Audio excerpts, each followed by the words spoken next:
Respected chairpersons, my dear colleagues, good morning, everyone.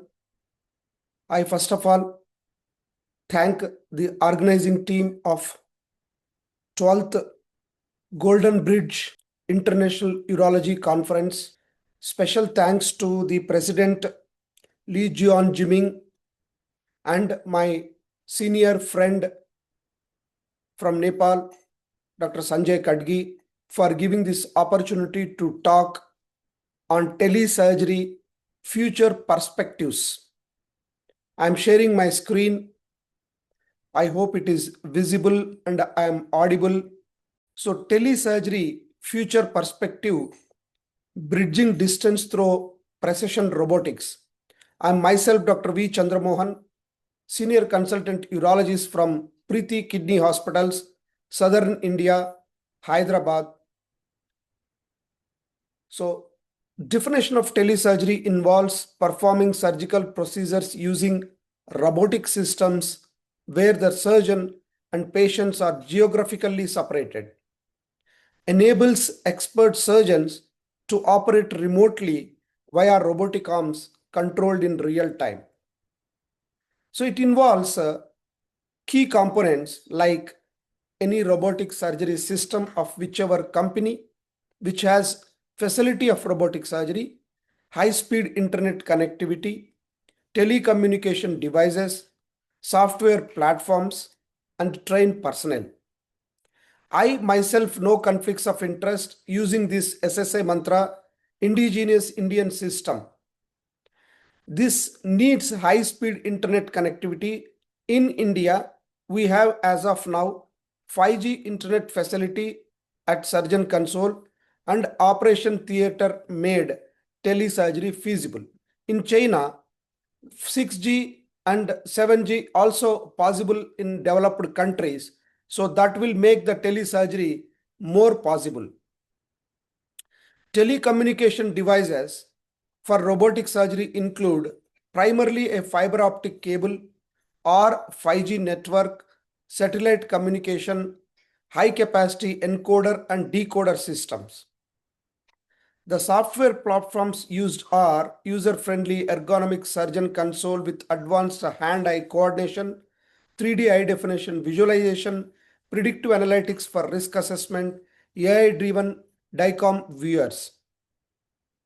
So trained personnel like this, we have performed from New Delhi to our place, Hyderabad Preeti Kidney Hospitals, which is 1600 kilometers apart. 3 times 4 surgeries we have done telesurgery. So technical details in telesurgery are the connectivity bandwidth, the maximum amount of data that can be transmitted over network in a given time. This is very important so that 2-3 hours surgery, 4 hours surgery can be done. It's measured in MBPS or GBPS. Lanes of high, more lanes, more cars, and it increases the transmission speed.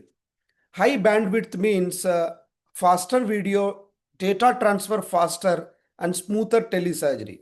Normally, 100 to 500 Mbps is required for telesurgery. Network latency, the time delay in milliseconds for data to travel from sender to a receiver. It will take certain time any transmission. This is measured in milliseconds. Low latency should be less than 50 milliseconds. Then the surgeon cannot recognize the delay. High latency, delay in control and video. The present fibers 1 to 20 milliseconds, 5G less than 20 milliseconds, satellite 500 milliseconds is the range. Video transmission latency. Every video has to be encoded and decoded before transmission. This also causes latency, which is measured in approximately 55 to 65 milliseconds for high definition feed. The goal is less than 70 milliseconds for real-time perception, directly impacts hand-eye coordination. Advanced compression reduces video latency. So data packet loss. Percentage of data packet lost in the transmission is also important. It is less than 0.1%, excellent reliability if it comes. Low loss ensure video and data integrity. Above 1% affects image clarity and commands. Critical for patient safety during telesurgery. Now coming to the jitter service level. It means variation in packet arrival times. Each packet may arrive in 10 milliseconds, 5 milliseconds. But if that varies, then continuation process will not be there. So it is measured in less than 10 milliseconds within ideal range. High jitter means uneven video audio playback. Control jitter means smooth interaction. Key for stable surgery so that surgeon does not get confused with the commands of the remote site. So government rules and regulations are important. As far as in India, there are no definitive guidelines as of now. Ethical practice, ethical committee approval is mandatory. Data protection and privacy is important. Support in technical infrastructure and trials are very important. As of now, we have SSI Mantra in India has CDSCO permission. This significant achievement makes the SSI Mantra system the first in India. This is the permission from the government. Legal issues in telesurgery are licensing and jurisdiction. Surgeons may operate across the state country borders. And the question is whose medical license applies surgeon's location or patients. Liability and accountability is a major issue. If complication arises, who is responsible? Remote surgeon, local hospital, robotic manufacturer, network provided. All are important. All must be answerable depending on the whichever deficiency that is present. Patient consent and detailed information by video and audio is very essential like any other surgery. Informed consent guidelines should be followed according to the country. Regulatory and ethical challenges will be there regarding data privacy and security. The standard guidelines have to be followed, but lack of universal laws for telesurgery regulations vary widely. Cross-border legal conflicts, different malpractice laws and insurance cover across the countries have to be taken into consideration. Ethical concerns, equity of access, high technology telesurgery available only on select centers, patient autonomy versus experimental nature of remote surgery has to be taken into consideration.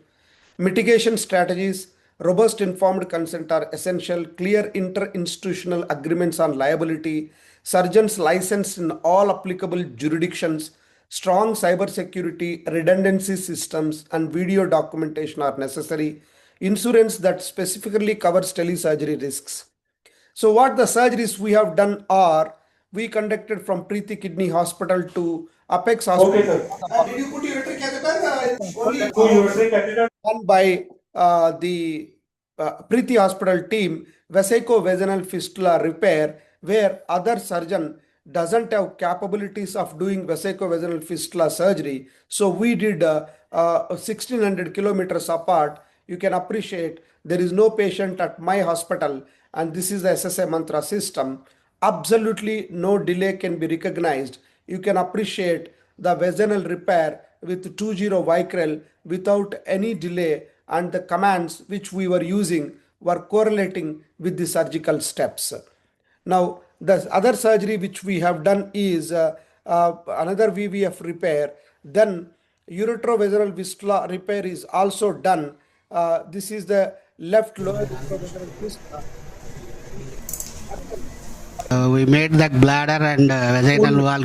Is able to mobilize the adhesions and give to me, and then we are operating from New Delhi, capital city of India, to the Hyderabad, this surgery. And next, the world first smallest baby pediatric telesurgery is 16 months. Your country, China, has done around 7 years baby. Today demonstrating telesurgery from Months baby. Hyderabad Preeti Kidney Hospitals. I am sitting 1700 kilometers away in the Gurgaon SSI Mantra office. Importance of today's surgery is the child just 16 months baby. This baby has a left-sided PUJ obstruction. We are doing a robotic pyeloplasty. Myself, Dr. Chandra and Dr. Ramakrishna.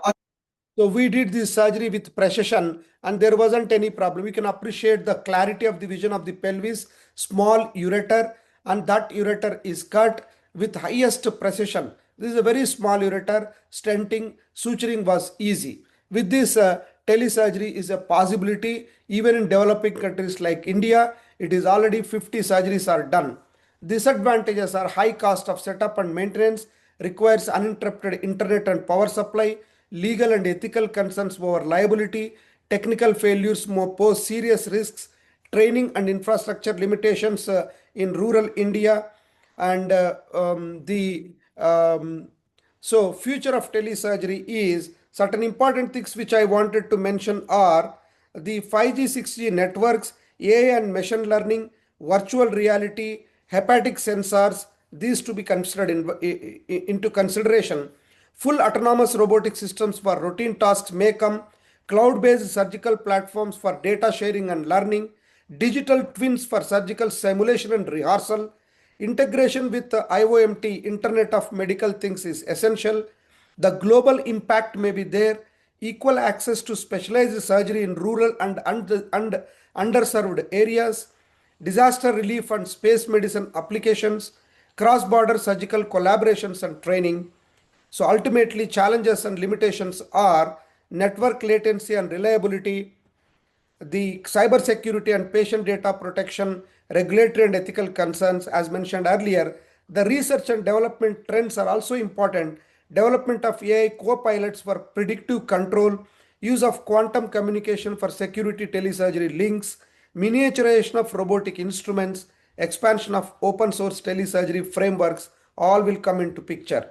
To conclude, telesurgery will redefine global surgical accessibility, requires synergy between technology, medicine, and policy. Future vision, borderless, intelligent, and safe surgical care for all. Thank you once again for giving this opportunity. I am very thankful, and due to social reasons, I could not come personally. I wish next time I will visit the great country China and participate in your conference. Thank you very much.